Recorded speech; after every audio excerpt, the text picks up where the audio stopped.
മകരവിളക്കിനൊരുങ്ങി സന്നിധാനം. ഭക്തി നിർഭരാന്തരീക്ഷത്തിൽ മകരസംക്രമ പൂജ രാവിലെ നടന്നു. തിരുവാഭരണം ചാർത്തിയുള്ള ദീപാരാധന വൈകിട്ട് നടക്കും. മകരജ്യോതി കാണാൻ 4 ലക്ഷത്തോളം പേർ എത്തുമെന്നാണ് പ്രതീക്ഷ. പുല്ലുമേട്ടിലും ഒരുക്കങ്ങൾ പൂർത്തിയായി. സന്നിധാനത്ത് നിന്ന് അഖിൽ പാലോട്ടുമണം തയ്യാറാക്കിയ റിപ്പോർട്ട് കാണാം.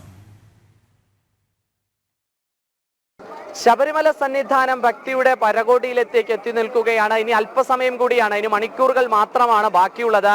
ആ മകരവിളക്ക് അങ്ങ് പൊന്നമ്പലമേട്ടിൽ തെളിയുന്നതിലേക്ക് വേണ്ടി അതിന്റെ മുഴുവൻ സജ്ജീകരണങ്ങളും ശബരിമല സന്നിധാനത്ത് ഒരുങ്ങിക്കഴിഞ്ഞു. നമ്മളോട് നേരത്തെ സംസാരിച്ച ദേവസ്വം വകുപ്പ് മന്ത്രി അടക്കമുള്ളവർ എല്ലാ ക്രമീകരണങ്ങളും പൂർത്തീകരിച്ചതായും 4 ലക്ഷത്തിൽ പരം അയ്യപ്പ ഭക്തർ ഇത്തവണ മകരവിളക്ക് ദർശിക്കുന്നതിലേക്ക് വേണ്ടി ശബരിമല സന്നിധാനത്തും പരിസര പ്രദേശങ്ങളിലും ഉണ്ടാകുമെന്ന ഒരു വിലയിരുത്തലും അവർ നടത്തിയിട്ടുണ്ട്. നമ്മളിപ്പോൾ ദൃശ്യങ്ങളിൽ കാണുന്നത് പോലെ തന്നെ അതിവേഗമാണ് ആ 18-ാം പടി ചവിട്ടി ഓരോ അയ്യപ്പ ഭക്തന്മാരെയും പോലീസ് അയ്യപ്പന്മാർ സന്നിധിയിലേക്ക് കടത്തിവിടുന്നത്. ഏകദേശം 1 മണിയോടുകൂടി തന്നെ സന്നിധാനത്ത് പൊന്നമ്പല നട അടയ്ക്കുന്നുണ്ടാകും ഉച്ചപൂജയ്ക്ക് ശേഷം. അതിനുശേഷം പിന്നെ വൈകുന്നേരം 4 മണിക്കായിരിക്കും 3 മണിക്കായിരിക്കും ആ ദർശനം ഉണ്ടാവുക. അതുകൊണ്ട് തന്നെ അതിവേഗം അയ്യപ്പ ഭക്തരെ അകത്തേക്ക് കടത്തിവിടുന്ന ഒരു സാഹചര്യമാണ് ഇപ്പോൾ നമ്മൾ ആ ദൃശ്യങ്ങളിൽ കാണുന്നത്. അതിവേഗമാണ് 18-ാം പടി കടത്തി ഓരോ അയ്യപ്പ ഭക്തന്മാരെയും കടത്തിവിടുന്നത്. അതായത് 1 മിനിറ്റിൽ ശരാശരി 80 മുതൽ 85ഓളം വരുന്ന അയ്യപ്പ ഭക്തരെയാണ് ഇത്തവണ 18 പടി കടത്തി വരുന്നത്. അവിടെ നിന്നും അവർ വീണ്ടും ഫ്ലൈ ഓവറിലൂടെ കാത്ത് വീണ്ടും അവിടെ നിന്നും പൊന്നമ്പലത്തിന് അരികിലേക്ക് എത്തുന്നു. ഭഗവാനെ തൊഴുതു മടങ്ങുന്ന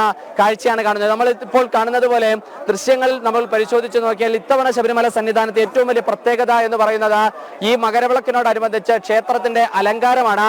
അത് ഏറ്റവും പവിത്രമായ രീതിയിൽ കുരുത്തോല കൊണ്ടാണ് അത് ഉണ്ടാക്കി വെച്ചിരിക്കുന്നത്. ഇവിടെ ചില ബിംബങ്ങൾ പോലും കുരുത്തോല കൊണ്ട് ഉണ്ടാക്കി വെച്ചിട്ടുണ്ട്. നമ്മൾ ദൃശ്യങ്ങളിൽ കാണുന്നത് പോലെ തത്വമസി പൊരുളായ അയ്യപ്പസ്വാമിയാണ് കൊടിമര ചുവട്ടിൽ ഈ കുരുത്തോല കൊണ്ട് നിർമ്മിച്ചു വെച്ചിരിക്കുന്നത്. അതായത് പൂർണ്ണമായും പുണ്യം പൂങ്കാവനമാണ് എന്ന സന്ദേശം പകർന്നു നൽകുക എന്നുള്ളത് കൊണ്ട് തന്നെയാണ് ഇത്തവണ അത്തരത്തിലൊരു തീരുമാനമെടുക്കാൻ ദേവസ്വം ബോർഡ് തീരുമാനിച്ചത്. അയ്യപ്പ ഭക്തർ തീരുമാനമെടുത്തത് പൂർണ്ണമായും അത്തരത്തിലൊരു ക്രമീകരണങ്ങളും ഇവിടെ ഏർപ്പെടുത്തിയിട്ടുണ്ട്. അങ്ങനെ വലിയ സൗന്ദര്യത്തോടു കൂടി തന്നെയാണ് ഇത്തവണ മകരവിളക്കിന് വേണ്ടി സന്നിധാനം ഒരുങ്ങി നിൽക്കുന്നത്. എന്റെ പിന്നിൽ ഇപ്പോൾ കാണുന്നത് പുലിവാഹനനായിട്ടുള്ള അയ്യപ്പസ്വാമിയാണ് നമ്മൾ കുരുത്തോലയിൽ പണിത് വെച്ചിരിക്കുന്നത്. നമ്മൾ കാണുന്നത് അത്രമാത്രം ഭക്തിയുടെ പരകോടിയിൽ എത്തി നിൽക്കുന്ന നിമിഷങ്ങൾ നമുക്ക് കാണാൻ സാധിക്കുന്നുണ്ട്. എന്തായാലും ശബരിമല സന്നിധാനത്ത് വലിയ ഭക്തജന തിരക്ക് അനുഭവപ്പെടുന്നുണ്ട്. വൈകുന്നേരം 4 മണിയോടുകൂടി തന്നെ ശരംകുത്തിയിൽ തിരുവാഭരണ ഘോഷയാത്ര എത്തും. എത്തുന്ന തിരുവാഭരണ ഘോഷയാത്ര വൈകിട്ട് 6:30 സന്ധ്യാദീപാരാധനയ്ക്കാണ് ഭഗവാന് ചാർത്തി.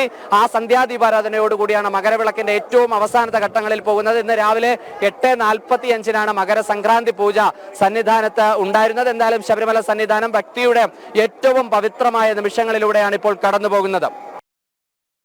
ശരി, അഖിൽ പാലോട്ടുമഠം തയ്യാറാക്കിയ റിപ്പോർട്ടാണ് കണ്ടത്. സന്നിധാനത്ത് നിന്നായിരുന്നു ആ വിവരങ്ങൾ കൈമാറിയത്.